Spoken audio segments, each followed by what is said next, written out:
I'm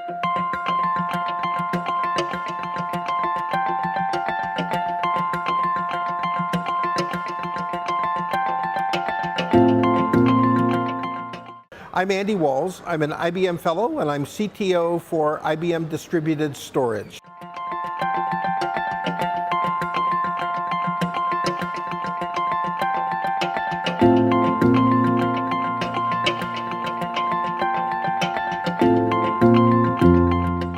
I remember 1990. It was 1990 when a high-ranking person inside IBM was telling us at a big summit that tape was dead, and we were going to be moving more on to disks. So that was 28 years ago, and tape is flourishing. So I'm very hesitant ever saying that a technology is dead.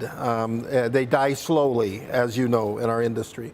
I think what we can say is that the 15K spinning media, why would you use it anymore? The capacities are like 900 gigabytes for a 2.5 inch, less than that even for I mean, a little more than that for 3.5 inch, but you get so few IOPS per.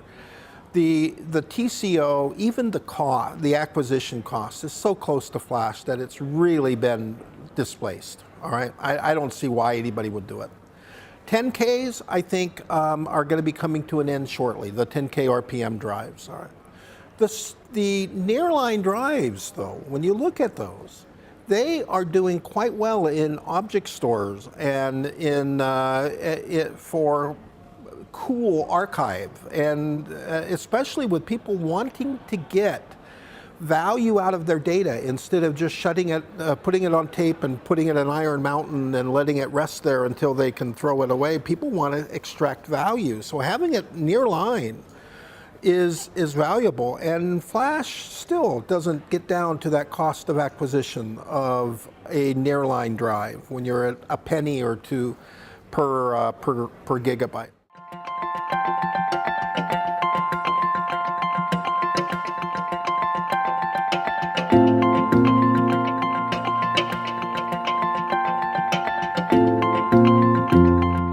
Well, that's a very good point. So I'm speaking of 7.2K RPM drives today, but the disk drive manufacturers and the disk drive industry is not willing to just give up, and they've got research going on into different things. Shingled is one. They show roadmaps that have this technology expanding in its capacity out. I never give up on intelligent people who have a business reason for existing and can turn this around and have a place. I don't think the place of HDDs is anymore in the primary data, all right? I don't. But it is so important that we have a good backup and archival that can be extracted and read from quickly to get the data. I think there's a place for disks. Will there be in 10 years? Who knows what's going to be in 10 years? Are they going to go away immediately? Absolutely not.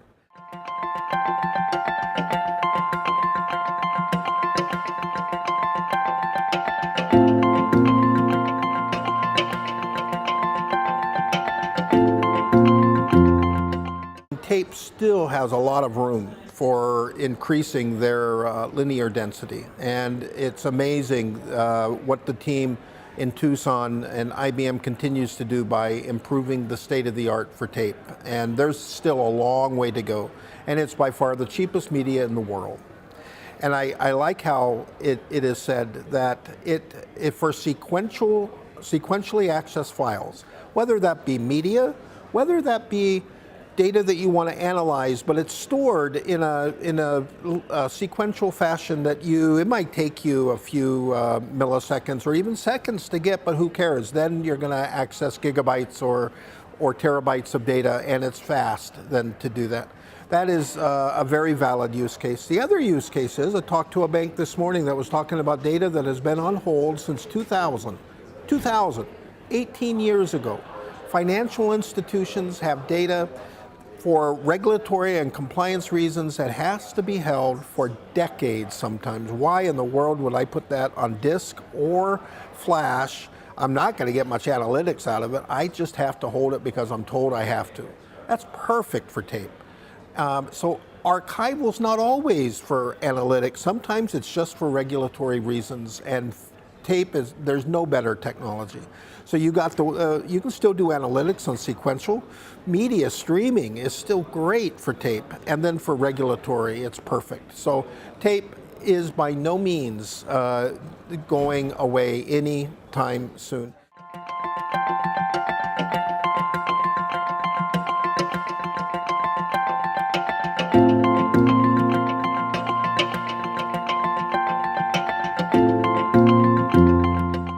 You know, my view of media in general is this: if you can have an order of magnitude difference in performance and an order of magnitude difference in like capacity or order of magnitude less expensive, that media has a place. All right, you think about flash; it's a couple of orders of magnitude faster than disk drive.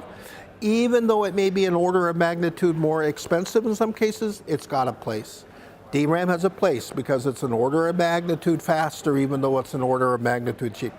Tape is an order of magnitude cheaper than the next one. It has a place even though it's slower. So as long as you have that, you're going to live. 15Ks versus 7.2Ks, there's not an order of magnitude difference. There's really no reason why you need that anymore when you have a different option.